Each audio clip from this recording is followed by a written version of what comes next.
السلام علیکم دوستو، میں ہوں عالیہ نذیر اور آپ دیکھ رہے ہیں میرا یوٹیوب چینل۔ دوستو آج میں بات کرنے جا رہی ہوں برج ثور کے حوالے سے، یعنی ٹورس لوگوں کے حوالے سے، اور وہی ایکسٹریکٹس آپ کو سناؤں گی اپنی اس کتاب سے، آپ کی شناخت آپ کا برج کے نام سے جو کتاب میں نے لکھی ہے، اس میں سے میں آپ کو کچھ ایکسٹریکٹس بتاؤں گی برج ثور کے بارے میں۔ اور جب آپ سنیں گے نا تو یقیناً آپ کا دل چاہے گا، جیسے میرا بھی دل چاہتا ہے کہ ہر انسان کی زندگی میں نا ایک ٹورس ضرور ہونا چاہیے۔ یہ اتنے کارآمد لوگ ہوتے ہیں، اتنے زبردست، محنتی، جواکش اور حسین ہوتے ہیں کہ اگر یہ ہوں تو یہ آپ کی زندگی سنوار دیتے ہیں۔ ایک جو ٹورس لوگوں کے لیے ایک ورڈ یوز کیا جاتا ہے، ایک لفظ میں اگر آپ اس پورے برج کو سمجھنا چاہیں تو وہ ہے معمار، بلڈر۔ یہ بلڈ کرتے ہیں، یہ زندگیاں بلڈ کرتے ہیں، یہ پروجیکٹس بلڈ کرتے ہیں۔ ان کی مثال ایسے ہوتی ہے کہ ان کو ایک آپ ڈوبتا ہوا جہاز دے دیں، یہ اس جہاز کو ٹھیک کر کے، رواں کر کے، کامیاب کر کے آپ کو واپس کریں گے۔ یہ ہوتے ہیں ہمارے ٹورس لوگ۔ اب ان پہ آپ کو ڈیٹیل سے بات کرتے ہیں۔ چلیں جی، شروع کرتے ہیں اس کتاب سے۔ سب سے پہلے تو آپ دیکھیں کہ جب میں آپ کو بتاتی ہوں نا کہ جب بھی آپ نے کسی برج کو سمجھنا ہے تو آپ دیکھیں سورج کے اس وقت کیا حالات اور کیا مقام ہوتا ہے۔ جب برج ثور میں داخل ہوتا ہے نا سورج، تو اس وقت گرمیوں کے موسم کا آغاز ہو جاتا ہے، اور مٹی سرد موسم کی بے حس ٹھنڈک سے نکل کر زندگی کے احساس کی خوشبو سے ایک نئی رت کی آمد کا پیغام دیتی ہے، اور یہ رت پھلنے، پھولنے، کھلنے اور اگنے کی ہوتی ہے۔ کسان اپنے کھیتوں کو نئے سرے سے آباد کرتے ہیں، پچھلے سال کے سنبھالے ہوئے بیج بوئے جاتے ہیں، زمین کو سینچا جاتا ہے، اور چاروں طرف زندگی کی چہل پہل اور مقصدیت دکھائی دیتی ہے۔ لہٰذا آپ دیکھو، اگر یہ ہے سورج تو بالکل ایسے ہی انسان بھی ہوتے ہیں۔ ان میں یہ بے حس سرد ٹھنڈک ان میں نہیں ہوتی، زندگی سے بھرپور یہ لوگ ہوتے ہیں۔ اور اس کے بعد اگر آپ دیکھیں نا، ان کا جو سمبل ہے وہ ہے بل، اور ان کا جو حاکم پلانٹ ہے وہ ہے وینس۔ تو وہ کمبینیشن جو وینس ہوتا ہے طاقت، بیوٹی اور پاور اور دولت کا پلانٹ، اور بل مشہور ہے اپنی طاقت، اپنی ضد، اپنی محنت کے حوالے سے۔ آپ نے دیکھا ہوگا کہ یہ جو بل ہوتا ہے یہ بیل تھکتا نہیں۔ تو جب یہ دو چیزیں کسی انسان میں شامل ہو جائیں، خوبصورتی، محنت، لائلٹی، تو وہ کتنا بہترین انسان بنے گا۔ اور یہ جو ہمارا بیل ہوتا ہے نا، آپ نے دیکھا ہوگا یہ کھلے میدانوں میں رہتا ہے، کھلے کھیت کھلیان اس کو پسند ہے، اور یہ کتنی بھی محنت کر لے اس کو تھکتے ہوئے نہیں آپ نے دیکھا ہوگا۔ یہ تھک کے نہ بیٹھتا ہے نہ بھاگتا ہے۔ اور بالکل یہی چیزیں جو ہیں ہمارے برج ثور میں بھی پائی جاتی ہیں کہ یہ لوگ آرام سے، جیسے بل ہوتا ہے، ساری زندگی بوجھ اٹھاتا ہے، ساری زندگی تسلسل سے کام کرتا ہے، اور کبھی بھاگتا نہیں ہے، ذمہ داری سے کام سے نہیں بھاگتا، اس رٹ کے گرد ہی گھومتا جائے گا، لیکن جو اس کے ذمہ کام ہے وہ اس نے کر رہنا ہے۔ اور اس کے ساتھ اگر آپ ایک اور بھی اس کی شکل دیکھیں، آپ نے بل فائٹنگ دیکھی ہے کبھی؟ بل فائٹنگ کے بل کو دیکھا ہے کبھی؟ تو یہ چیز بھی ہر ثور میں پائی جاتی ہے۔ ان کو آپ چیلنج دے دیں، ان کو کوئی چیلنج دے دیں، انہیں کوئی فائٹ کے لیے مجبور کر دیں، بس تو یہ مجبور ہوتے نہیں فائٹ کے لیے، لیکن اگر یہ کنونس ہو جائے، ان کو غصہ آ جائے، تو پھر یہ بالکل پاگل ہو جاتے ہیں، اور چاروں طرف پھر اس وقت دھول اڑتی ہے اور کچھ نہیں بچتا۔ تو ان کا یہ جب پریشان ہوتے ہیں نا، یہ جب پاگل ہوئے ہوتے ہیں، تو یہ اس سے کہیں زیادہ ہوتے ہیں جو دکھائی دیتے ہیں۔ یہ ان کا بہت زیادہ دھیان رکھنا چاہیے۔ اب میں آپ کو ایک اور ان کے بارے میں دلچسپ بات بتاتی ہوں۔ پہلے تو ہم نے دیکھا کہ ان کا جو ہے سورج، وہ زمین کے اور سورج کا رشتہ ہم نے دیکھا۔ اب میں آپ کو بتانے جا رہی ہوں برج ثور کی بنیادی نفسیات۔ اس برج کو سمجھنے کے لیے، ثور افراد کو سمجھنے کے لیے آپ برجوں کا تسلسل دیکھیں۔ سب سے پہلے آتا ہے برج حمل، ایریز جو ہے یہ زندگی میں ہر چیز کو تیزی سے لیتا ہے، کہیں یہ رکتا نہیں ہے، اسے ہر کام کی جلدی ہوتی ہے، جلدی سارے کام شروع کرتا ہے، جلدی آگے بڑھتا چلا جاتا ہے، اور ایک اضطراب اور بے چینی کی کیفیت میں رہتا ہے۔ اس کی اگزامپل، حمل کی اگزامپل ایک نیو بورن بیبی کی طرح ہوتی ہے، بالکل نومولود بچے کی طرح، جس کی زندگی صرف اس کی اپنی ذات کے گرد گھومتی ہے. اس کو جو چاہیے وہ اس کو ملنا چاہیے، وہ نہیں ملے گا تو پھر کسی کی بھی خیر نہیں ہے. اس کے بعد آتا ہے سور. ایریز کے بعد، نومولود بچے کے بعد آتا ہے ہمارا سور. ٹورس لوگ آتے ہیں، اور جنہیں، جس میں نے آپ کو پہلے کہا کہ معمار کہا جاتا ہے، بلڈر کہا جاتا ہے، یہ یہاں سے ٹیک اوور کرتا ہے سن کو. ایریز کے بعد ٹورس ٹیک اوور کرتا ہے، اور یہ ان نئے خیالات، ادھوری منزلوں، ڈوبتے جہازوں کی کپتانی کو اپنے ہاتھ میں لے لیتا ہے اور بڑی کامیابی سے تعمیر کرتا ہے. ان کے لیے نہ تو کوئی کام بڑا ہوتا ہے اور نہ ہی وقت کوئی مسئلہ ہوتا ہے. یہ بغیر گھبراہٹ اور الجھن انتھک کام کر سکتے ہیں.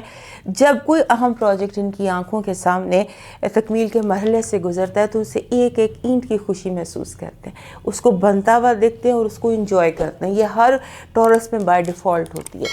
یہ جب چیزیں، عمارت بنتی ہے، بڑھتی ہے، تو یہ اس کو انجوائے کرتے ہیں، اس لیے زیادہ محنت کرتے ہیں، اس لیے زیادہ جفا کش ہو جاتے ہیں کہ یہ اس فیل کو انجوائے کرتے ہیں کہ ایک چیز بن رہی ہے، ایک عمارت بن رہی ہے، اور اس میں ان کی بے حد خوشی محسوس کرتے ہیں. اور یہ مزاج ان کا جو ہے، یہ اس تعمیری مزاج کی وجہ سے، اس بلڈنگ حس کی وجہ سے یہ اتنے زیادہ کارآمد ہوتے ہیں کہ یہ بالکل کسی چیز کی پرواہ ہی نہیں کرتے کہ میں تھک گیا ہوں، میں نے 12 گھنٹے کام کیا، میں نے 20 گھنٹے کام کیا. کچھ ان کا مسئلہ نہیں ہوتا، بس بھی خوشی اور اطمینان بڑھتا ہوا دیکھ کے اس میں یہ راضی رہتے ہیں. ان کو جو میں نے ابھی اگزامپل آپ کو دی کہ ان کو ہم ایریز کے بعد یہ آتا ہے اور یہ بلڈ کرتا ہے، خوش ہوتا ہے. تو اس کے بعد اگر ہم ایک اور نظریے سے اس کو دیکھیں تو جب ایک بچہ نومولود ہے تو اس کے بعد ٹورس کی پوزیشن جو روایتی اسٹرالوجی ہے اس میں اس کو ملایا جاتا ہے اس عمر کے اس حصے سے جب بچہ بیٹھنا سیکھتا ہے. جب بچہ بیٹھنا سیکھتا ہے تو اس کی زندگی اس کے بالکل ارد گرد اور قریب موجود ہوتی ہے. یہ اسے اپنی جگہ بدلنا نہیں آتا، اس کو چلنا نہیں آتا، اور اس کی سمجھ اور عقل کے مطابق زندگی یہی ہے، اتنی ہی ہے، اور وہ بیٹھے بیٹھے ارد گرد دیکھتا ہے، ماحول کو سمجھنے کی کوشش کرتا ہے، اپنے ہاتھ سے چیزوں کو پکڑ کے قریب کرتا ہے.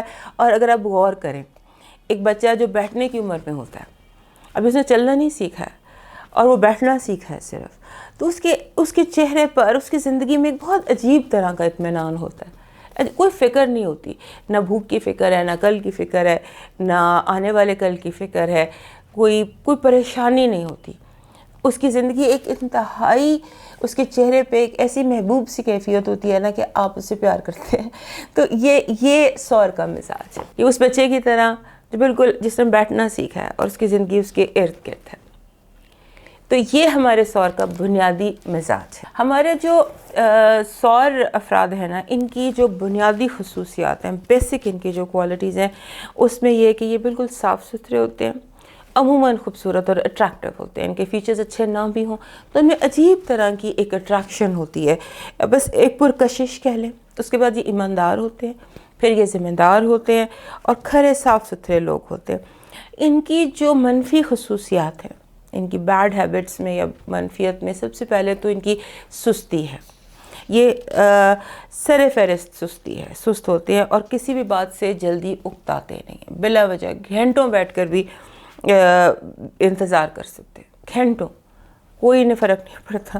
ضدی ہوتے ہیں، ہر درم ہوتے ہیں، رسک لینے میں ناکام رہتے ہیں، اور دوسروں کی بات نہیں سمجھ سکتے. یہ ٹورس لوگوں پر یہ چیز جو ہے نا، یہ بہت زیادہ ٹورس لوگوں کا یہ نیگیٹو پوائنٹ ہوتا ہے. یہ دوسرے کا پوائنٹ آف ویو نہیں سمجھتے، کیونکہ یہ اپنے پوائنٹ آف ویو سے اتنے زیادہ کنونسڈ ہوتے ہیں کہ کسی دوسرے کا پوائنٹ آف ویو ان کی سمجھ میں ہی نہیں آتا. اس کے ساتھ انہیں پیسے کا جنون ہوتا ہے. پیسے ان کی طرف آتے بھی بہت ہیں، اور پیسہ ان کے لیے، زندگی کے لیے بے حد ضروری ہے. پوزیسو بہت ہوتے ہیں، تسلط، قبضہ جما لیتے ہیں، اور قدامت پرست ہوتے ہیں، بہت کنزرویٹو ہوتے ہیں. ہمارے جو ٹورس دوست ہیں، ان کے لیے ضروری چیزیں، جن چیزوں کے بغیر یہ رہ ہی نہیں سکتے، وہ ہیں قدرتی مناظر سے قربت، نیچر کے بہت قریب رہنا چاہتے ہیں، اچھا کھانا. اچھا کھانا ہر سور کی کمزوری ہے. They are very foodie and they need good food. یہ ان کا بہت بڑا مسئلہ ہے. اچھا میں آپ کو بتا رہی تھی ان کے لیے ضروری چیزیں کیا ہیں. ان کے لیے ضروری چیزیں ہیں نیچر، قدرت، اچھا کھانا، سکون، دولت اور محبت کرنے والے لوگ، ایک محبوب، لو، ریلیشن شپ، رومانس. ٹورس کے لیے بہت ضروری ہے. اچھا اب میں آپ کو بتاتی ہوں کہ کن چیزوں سے محبت کرتے ہیں. یہ محبت کرتے ہیں گارڈننگ سے، باغبانی سے، ورزش، ایکسرسائز، دولت سے اور اپنے آپ سے. اس کے علاوہ ٹورس لوگوں کو پتہ نہیں for some reason green colour بہت پسند ہوتا ہے. گرین اینڈ پنک یہ 2 کلر بھی ان کو بہت پسند ہوتے ہیں. لیکن بہرحال اور اس کے بعد یہ نفرت کرتے ہیں. کن چیزوں سے نفرت کرتے ہیں؟ یہ نفرت کرتے ہیں کرٹیسزم سے، تنقید سے، ہنگاموں سے، انہیں بلا وجہ کی جلدی ڈالی جائے اس سے، ہجوم سے، اور بات کے دوران اگر یہ بول رہے ہوں تو کوئی انہیں ٹوکے اس سے، اور اپنی چیزوں کو دوسروں کے استعمال میں نہیں دیکھ سکتے. فضول خرچی سے نفرت کرتے ہیں، حالانکہ خود بہت زیادہ فضول خرچ ہوتے ہیں، اپنے اوپر بہت پیسہ لگاتے ہیں، لیکن فضول خرچی سے اوور آل بیکاز منی کو بہت ویلیو کرتے ہیں، اور کوئی اگر ان کے آرام میں خلل انداز ہو وہ ان سے برداشت ہی نہیں ہوتا. ان کے جو اگر آپ کے کوئی اور دوست ہے یا کوئی اور امپورٹنٹ آپ کے ارد گرد ہے اور آپ چاہتے ہیں کہ آپ اس اور کو، اس ٹورس کو تنگ کریں، اس کے لیے بھی میں آپ کو کچھ چیزیں بتاتی ہوں. سب سے پہلے اگر آپ کسی ٹورس کو تنگ کرنا چاہتے ہیں تو اس کے پیسے ضائع کروائیں. ادھار مانگ لیں، واپس نہ کریں. ان کا کھانا کھا جائے، اس سے اتنی نفرت ہوتی ہے ان کو. یا ان کے کھانے میں شیئر کریں یا ان کی پلیٹ سے سالن لے لیں، بہت برا مانتے ہیں. انہیں خام خواہ کی جلدی ڈالیں بلا وجہ، اس سے ان کو انگزائٹی ہو جاتی ہے. ان کی چیزوں کی جگہ بدل دیں. خاص طور پہ ان کا ٹوتھ برش یا ان کی ٹوتھ پیسٹ کی جگہ بدل دیں. اچھا جہاں انہیں اٹھنے بیٹھنے کی عادت ہونا، ہر سور کا ایک صوفہ ہوتا ہے یا ایک کرسی ہوتی ہے، یہ کونا ہوتا ہے، یہ ایک جگہ ہوتی ہے جہاں یہ بیٹھتے ہیں. یعنی کہ وہ جگہ کے بارے میں یہ بڑے کانشیس ہوتے ہیں. ان کی وہ جگہ بدل دیں. اس سے بہت انہیں غصہ آتا ہے. ان کی کوئی بات نہ مانیں، ان سے کہ ہم غلط کہہ رہے ہیں.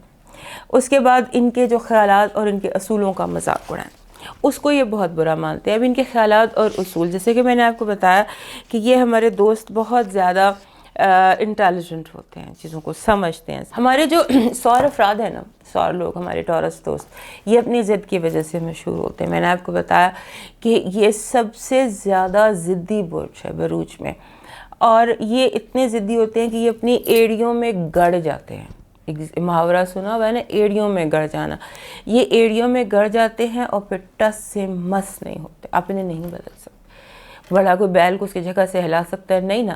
بس آپ سمجھ لیں ایک بیل ہے جو اپنی جگہ پہ اڑ جاتا ہے اور پھر وہ ٹس سے مس نہیں ہوتا. اتنی ان میں ضد ہے، اور یہ اپنی ضد کو ضد کے طور پر نہیں لیتے. اگر آپ کسی ٹورس کو کہیں نا کہ یار تم ضدی ہو، یہ اس کو ضدی نہیں مانتے. یہ کہتے ہیں کہ یہ سمجھداری کا ثبوت دے رہے ہیں اور غلط کو غلط کہہ رہے ہیں. یہ کنونس ہوتے ہیں بہت زیادہ اپنے آپ سے، اپنی بات سے ٹوٹلی کنونسڈ ہوتے ہیں. اور چونکہ ان میں بلا کا صبر ہوتا ہے نا، جلدی تو کسی چیز کی ہوتی ہی نہیں ہے، کسی بات میں ان کو پرابلم ہی نہیں ہوتی. تو یہ اگر سمجھتے ہیں کہ یہ صحیح راستے پر ہیں تو پھر ایسے ایسے عذاب سہ جاتے ہیں کہ جو دوسروں کو توڑ پھوڑ دے نا عذاب، یہ وہ آرام سے سہ جاتے ہیں اس چیز کے لیے جس کو یہ سمجھتے ہیں کہ صحیح ہے. اب میں آپ کو کچھ ایگزامپلس دیتی ہوں. کچھ مشہور ٹورس لوگوں جنہوں نے زندگی دنیا کو بدل دیا، اپنے دماغ کو نہیں بدلا. اگر آپ کو کارل مارکس یاد ہو، جس کی وہ تھیوری تھی اکنامک سسٹم بدلنے کا جس کو جنون تھا، اور اس نے بدل دیا. اس کے بعد ہٹلر کیا جنون تھا اس کو، وہ صحیح سمجھتا تھا اپنے آپ کو. جنگ ورلڈ وار کرا لی اس نے، لیکن وہ اپنی بات سے نہیں ہرا. اس کے بعد آ جاتا ہے Sigmund Freud, father of psychology. اس نے بالکل بنیادی بدل دی سائیکالوجی کی. تو اس طرح ہاں، اس کے بعد ایک سقراط بھی تھا. سقراط یاد ہے آپ کو، جس نے زہر پیا تھا؟ کہتا ہے وہ بھی ٹورس ہی تھا. تو یہ ٹورس اس طرح کے ہوتے ہیں. اس کے بعد ہاں ایک اور گوتم بدھ، کیسے اس نے ایک what a brain he was. اس کے بعد شیکسپیئر. یہ سارے جو ابھی میں نے آپ کو نام بتائے ہیں، یہ سارے مشہور چند ٹورس ہیں. آپ ہسٹری کھولیں، آپ حیران رہ جائیں گے کہ جنہوں نے دنیا بدلی، ان میں زیادہ تر لوگ جنہوں نے خیال تھیوری پیش کی، دنیا کو بدلا. سقراط سے شروع ہو جائیں آن ورڈز اب تک، آپ کو دنیا بدلنے والوں میں ٹورس زیادہ دکھائی دیں گے. دوستو ٹورس لوگوں کے بارے میں بہت ساری باتیں کرنے والی ہیں. یہ ایک بڑا دلچسپ برج ہے. اگلی قسط میں پھر آپ کو بتاؤں گی، نیکسٹ پارٹ میں ان کے بارے میں بہت ساری باتیں بتانے کے لیے ہیں. آج کے لیے اتنا ہی. اللہ حافظ.